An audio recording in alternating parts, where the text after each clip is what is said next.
Оройн дургийн эрхэм мөндөд үзэгчдээ засгийн газрын цаг нэвтрүүлгийн ээлжид нэгэн шинэ дугаар эхлэж байна. Энэ удаагийн дугаараа бид нар ахмадуудтай зориулж байна. Нэвтрүүлгийнхээ шинэ дугаарыг бид нар ахмадыг өөрсдийнх нь үүсгэл санаачлагаар байгуулагдсан эрүүл мэндийг дэмжигч 100-тай холбоо гэдэг төрөөмс байгууллагаас эхлүүлж байгаа юм а. Энд 300 гаруй ахмадууд нэгдсэн байна. Тэд 7 хоног бүр ууланд алхаж, йогоор хичээлж, урлаг, спортоор тогтмол хичээлдэг. Өөрөөр хэлбэл тэд нар эрүүл амьдралын төлөө өдөр бүхэн хичээлдэг юм байна. Монголын 270 гаруй ахмадын төлөөлөл болгож, эдгээр ахмадуудаас хийсэн сурвалжлагаар энэ удаагийн нэвтрүүлгээ эхлүүлж байна. Одоо бол би ерөөсөө л нийгмийн сайн сайхны төлөө, насны хөгжлийн төлөө энэ ахмад настай хүмүүс ер нь оюун санааны хувьд, бие бялдрын хувьд бүх чиглэлээр хөгждөг юм а гэдэг имийг л одоо үзүүлэх гэж л ингэж ажиллаж байна да. Одоо нас маань одоо 72 хүрж байна.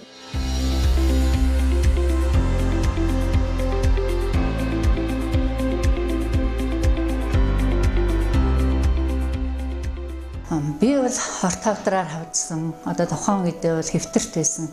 Шахуу мөлхөж явж исэн. Тэгээд яам бяцлагал бусад одоо зүйлүүдийг хийснээр ингэж ирүүл сайхан боллоо. За энийг хийснээр бид нар нэгдүгürt яг оюун санаа төвлөрнө, хоёрдугаарт яг үеийн хүчин хөдөлгөөн оюун болно, гуравдугаарт юмд анхаарал маань бол сайжирж байгаа. Хамт олонны дунд байхад бол хүмүүс зөв хооллох, бие бялдраа ижүүрэн хөгжүүлэх юм аа бол харилцан ярьж хамтран ажиллаж байна. Энэ бол асар их ач холбогдолтой зүйл. Энэ бол хөдөлмөр. Энэ бол одоо нийгэмд оруулж байгаа хувь нэмэр. Ийм л одоо юм да. Ийхүү ахмадууд эрүүл өөдрөг байхад үр хүүхэд нь өргөж тэтгэхээс гадна төр засагч бас ачлал ивэлдэ байлгаж хайр хишгээ үзүүлэн урам сэтгэлийн дэм хайрлах ёстой. Тэрчүүднээс засгийн газрын үйл ажиллагааны мөрийн хөтөлбөртөө ахмад насанд чиглэсэн 5 ажлыг төлөвлөсөн юм а. Монгол Улсын засгийн газрын 2016-аас 2020 оны үйл ажиллагааны хөтөлбөр. Хүн амын хөдөлмөр эрхлэлтийг нэмэгдүүлж, нийгмийн хамгааллыг сайжруулах чиглэлээр авч хэрэгжүүлэх арга хэмжээ. Төрөөс ахмадын талаар баримтлах бодлого гаргаж, ач санах хуулийг батлуулах, азаа буурлуудаа насны хишиг тэтгэвэр олгох эрх зүйн орчныг бүрдүүлнэ. Тэтгэвэр тэтгэмж цалин үе шаттай нэмэгдүүлнэ. Тэтгэврийн зээлийн хүүг бууруулах бодлого баримтлан, ахмадын зөвлөх үйлчлэгийг бий болгож, хүүхэд залууст ажлын дадлага туршлага, мэрэгжлийн ур чадварыг өвлүүлэх ажлыг зохион байгуулна. Ахмад насны асаргаа үйлчилгээ, сэргээн засах болон совилхуйн үйлчилгээг өргөжүүлж, хувийн хвшлийн асрамжийн газар байгуулахыг дэмжинэ. Эдгээр ажлыг засгийн газрын мөрийн хөтөлбөртөө тусгасан бөгөөд ажлаа үндсэндээ хэрэгжүүлж дуслах хэмээн салбар хариуцсан сайд мэдгдсэн юм. Өнгөрсөн 7 хоногт Монгол Улсын ерөнхий сайдын ивэлдор болсон ахмад насны эрх хөдөлмөр эрхлэлт нийгмийн хамгааллын баталгаа үндэсний чуулганы үеэр ийхүү мөрийн хөтөлбөрөөр хэрэгжүүлсэн тухай мэдгдсэн юм а.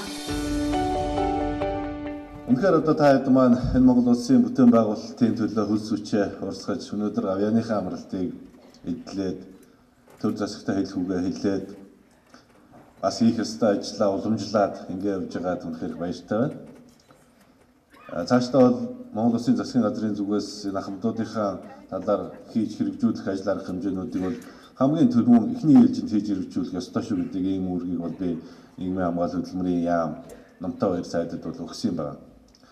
Тэгээ өглөө битээр жуулга эхлэхийн өмнө хоёулаа бас манай өрөөд ороод яриа байжсан. За ерөнхий сайдаа ер нь бол ахмадуудын талаар хэрэгжүүлэх мөрийн хөтөлбөр тусгасан бодлогод бол үндсэндээ баг бүгдийг батлуулаад амжсан шүү гэдэг ингээд надад ажлаа тайлбарласан л да.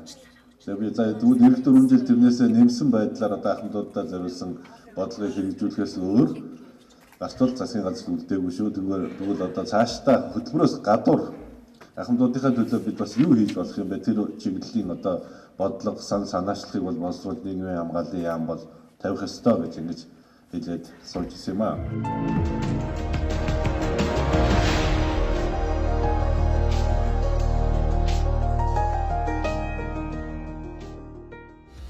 Засгийн газраас ахмад насны тухай хуулийг улсын хурлаар батлуулан ахмад настан бүхэнд насны хишиг олгох эрх зүйн орчныг бий болгосон. Хамгийн анхны хишгийг сар шинийн баяраас өмнө олгохоор яг одоо зохион байгуулалтын ажил нь өрнөж байна. Амар мэнд мэдгээр ирсэн зочдынхон алгыг дээш харуулж ширээ дүүрэн идээтэй нүүр дүрэн баясгаландаа угтахад нь засгийн газраас дэм болж энэ хишгийг хүртээхээр шийдсэн юм а.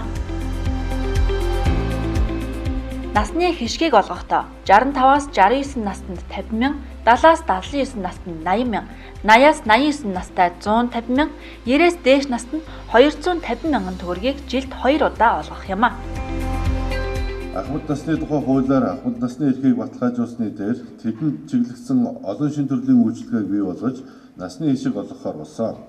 Засгийн газар өг хуулийн хэрэгжилтийг хангах бэлтгэл ажлыг богино хугацаанд хангаж үйлчилгээг хүндрэл чирэгдэлгүйгээр хүргэх бололцоог олгохоор ажиллаж байна. Ахмадуудад насны хишиг олгоход 20.5 тэрбум төгрөг зарцуулахаар улсын төсөвт суулгасан байгаа. Жилд 2 удаа буюу сар шинийн баяраар болон үндэсний их баяр наадмаар олгох бөгөөд эдийн засгийн байдал сайжрахад илүү олон удаа өгөх боломжийг эрэлхийлж байна. Улс орны эдийн засаг төсвийн нөхцөл байдал сайжрахын хэрээр жилдээ 2 удаа олгож байгаа байдлыг улиралд улам сайжрахын хэрээр сардаа олгож байх, мөн одоо олох хэм хэмжээг бас нэмэгдүүлэх ийм зарчим мийг ерөнхий сайд Эрдэнэбат маань баримталж байгааг та бүхэндээ энэ ташинд бас дуулгая.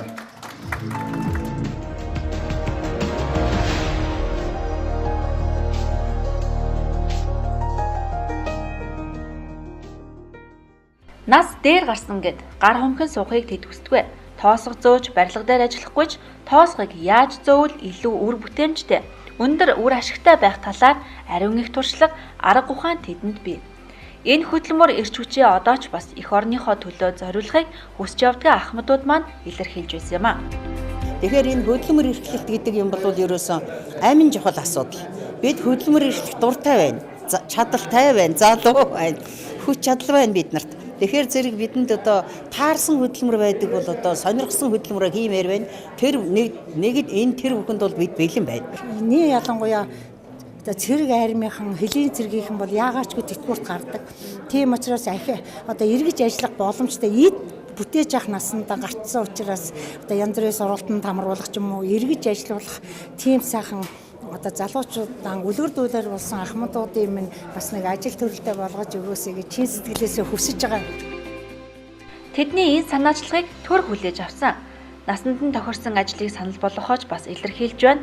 Ахмадууд маань нэг талаас төрийн халамж, хамгаалалтанд байх нь зайлшгүй боловч нөгөө талаас тэд манай улсын хамгийн туршлага, мэдлэг хуримтлуулсан ажиллах хүчний нөөц учраас зөвлөх үйлчилгээ үзүүлэх боломжтой гэж засгийн газрын тэргүүн үзэж байна.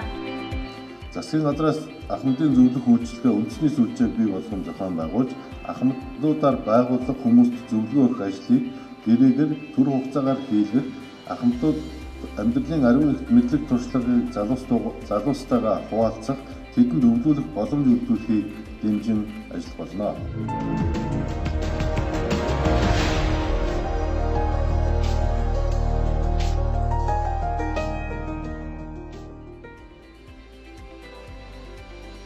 Одоо та бүхэнд ахмад насны хөдөлмөр эрхлэлттэй холбоотой зарим тоо мэдээлэл хүргэе. Энэ судалгааг бид нар Монголын ахмадын холбооноос авсан юм а. 2016 оны 12 дугаар сарын байдлаар Монгол улсад 270 гаруй мянган ахмад настан байна.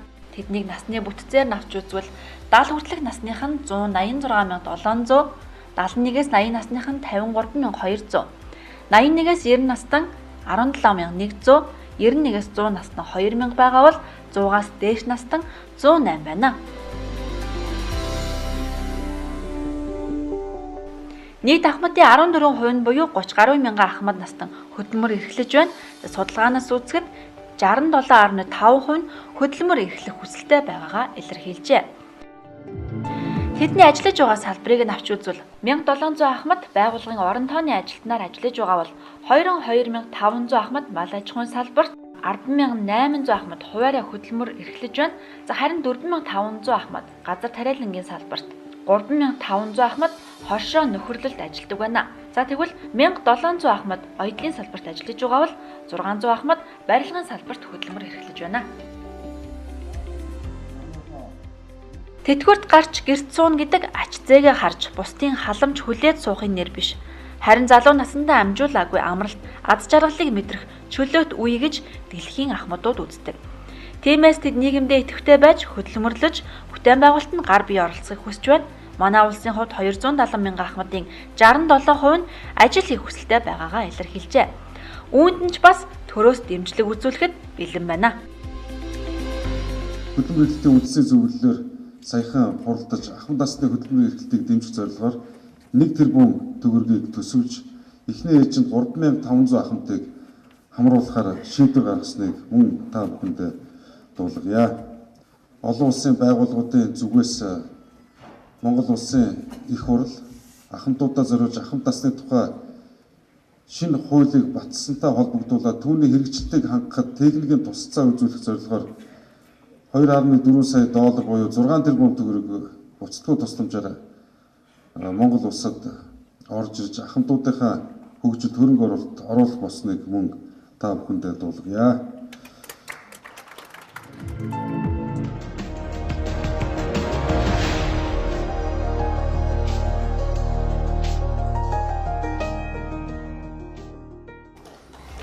Ахмадуудын алга ташин хүлээж авсан бас нэгэн баярт мэдээ бол тэтгэвэр.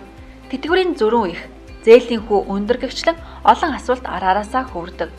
Засгийн газраа шийдвэр гаргаж тэтгэврийн зээлийн хүүг 18 байсныг 15 болгон буулгасан. За түүнчлэн тэтгэврийн тогтоолт олголтыг шалгах энийг зохион байгуулж байна. Тэтгэврийн зээлийн хүүг өөрчлөх талаар арга хэмжээ авч эхлэл тавьж 3% уурсан сая тэмдэглэлээ. Тэгэхдээ тэтгэврийн зээлийн хүү ахмадуудын амьдралд дарамтуулсаар 2 жилээр тэтгэвэр авсан хүмүүс ямар ч орлогогүй байна. Тиймээс энэ ахмадуудын ямар санал тавьж ийн гэхээр тэтгэврийн урьдчилгаа хэлбэрээр олгооч. Тэгэхдээ 3 сарын хугацаатай тэтгэврийг урьдчилж олгоод тэтгэврийн 50% сэтэрүүлэхгүй хэмжээтэй нийт хэмжээ. Тэгээд энэ ямар нэгэн хүүгөөр олох асуудлыг шийдэж өгөөч. Тэтгэврийн урьдчилгааны асуудал энийг ямар ч байсан номтой хоёр сайтаас судалж шийдэх хэрэгтэй. Цаашдаа бол бас бага хэмжээний мөнгө тэтгэврийнх нь одоо 1 сарын тэтгэврээс нь илүү гарсан хэмжээний зардал ахмадууд маань шаардлагатай болсон тохиолдолд тэтгэврээ бас урьдчилаад авчихын нөхцөл бололцоог нийгмийн даатгалын сангаас ямар нэгэн хүү тооцохгүйгээр бүрдүүлэх энэ бололцоо байхыг бол үгүйсэх. Тэм учраас бол энэ чиглэл дээр бол нийгмийн хамгаалал хөдөлмөрийн яам ажиллаад ахмадуудаа тэтгэврийн урьдчилгаа авах зээл биш тийм ээ урьдчилгаа авах энэ одоо нөхцөл бололцоог бүрдүүлэхийг бол одоо номтой хоёр сайтад би үүрэг болгож байна.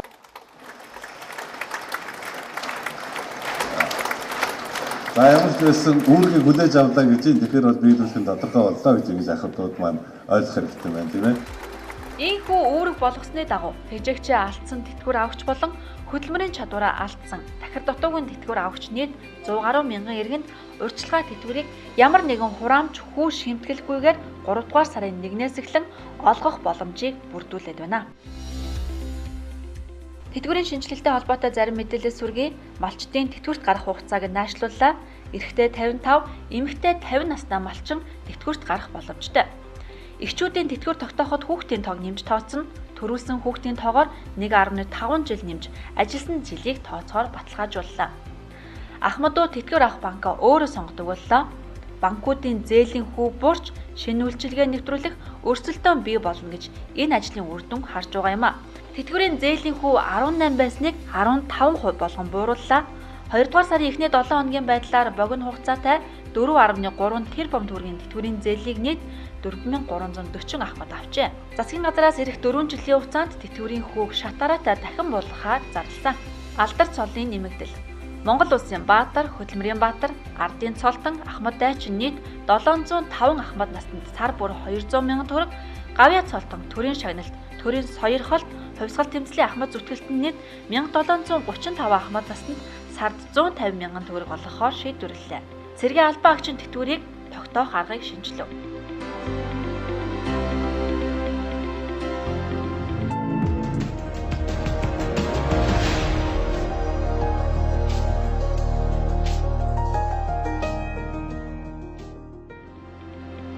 Ахмадын өргөөг аймаг, сум, хороо бүрт ахмадын дэргэдэн байгуулахын зүйтэй гэж засгийн газрын тэргүүн үзэж байна. Өөрт шаардлагатай дасгал хөдөлгөөн хийхээс гадна хууч хөөрч дурсамжаа сэргэн хүний гар хард суух биш өөртөө анхаарал тавих цагийг энд гаргадаг бай гэж үзсэн юм а. Ахмадууд маань бас ахмадынхаа өргөөнд ороод бас хууч хөөрөөд тэндээ одоо галууга тоглоод шатраа нүгээд ингээ байж ивэл та хэдийн маань хувьд ч гэсэн магадгүй одоо манай зарим нэг ахмадын өргөөнүүдэд бол бие бэлдэржүүлэх, шииргжүүлэх янз бүрийн одоо танхимуд байгуулсан ахмадын өргөөнүүд ч гэсэн байдаг шүү дээ орон нутагт. Тийм учраас энэ чиглэлийн одоо үйл ажиллагааг тэндээ явуулаад бөөгнөрөөд ингээд аяг цайгаа халуус автаа цайгаа барьж ир зугаа тууч өрөө суух энэ болцоо боломжийг бүрдүүлээ гэдэг ийм үүрэг чиглэлийг сум орон нутгийн удирдлагуудад өгнө гэж ингэж бодож байна. За ингээд та бүхэнд хамгийн сайн сайхан бүгдийг хүсэн өрөөй, эрүүл энх байж энэ засгийн газартаа ирээдүйн хойчулсан үр хүүхдүүдтэй үнэтэй сайхан заавар зөвлөгөө, сургамжаа хайрлаж байгаарай гэж та бүдээс хүсэн өрөөж бүгдээрэнд нь их амжилтыг, эрүүл энхийг хүсэн өрөөё.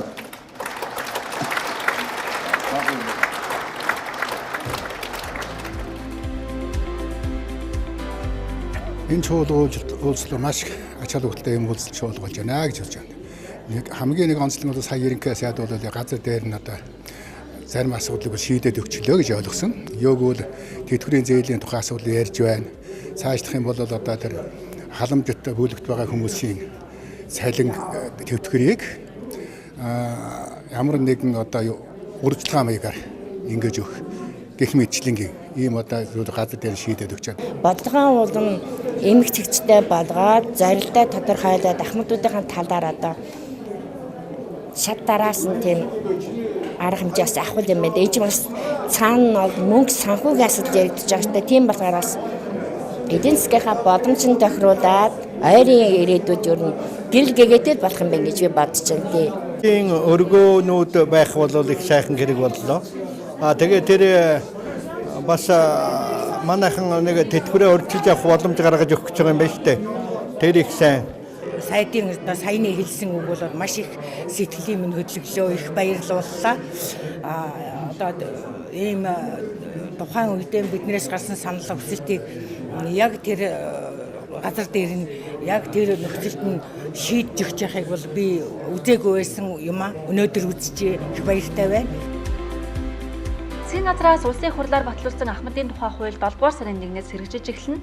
Хууль хэрэгжиж эхлэхдээ зэрэгцэн засгийн газраас Ахмад насны талаар авч хэрэгжүүлэх хөтөлбөрийг батлах юм а. Ахмад настан байна гэдэг энгийн нэг халамж хүртэгч биш, амьдралынхаа туршид хуримтлуулсан оюуны хөрөнгөө улс орныхоо хөгжилд оруулдаг байх. Хойч ирээдүй болон залуусыг сургаж төлөвшүүлэхэд тэдний чармаалтыг дайжлах, төрийн зүгээс Ахмадын талаар баримтлах бодлогод тэдний үгийг сонсож хүчийг нь дайжлах нь төрийн бодлого байх юм а.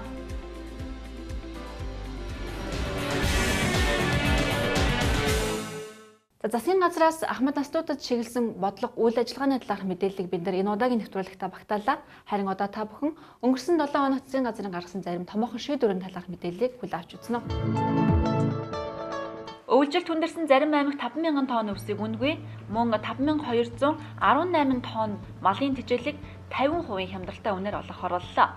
Мөн отроор өвлжиж байгаа малчдад дулаан хувцас, цахилгаан үүсгүр зэрэг нэн шаардлагатай бараа материалыг хүргэхээр засгийн газар шийдвэрлэлээ.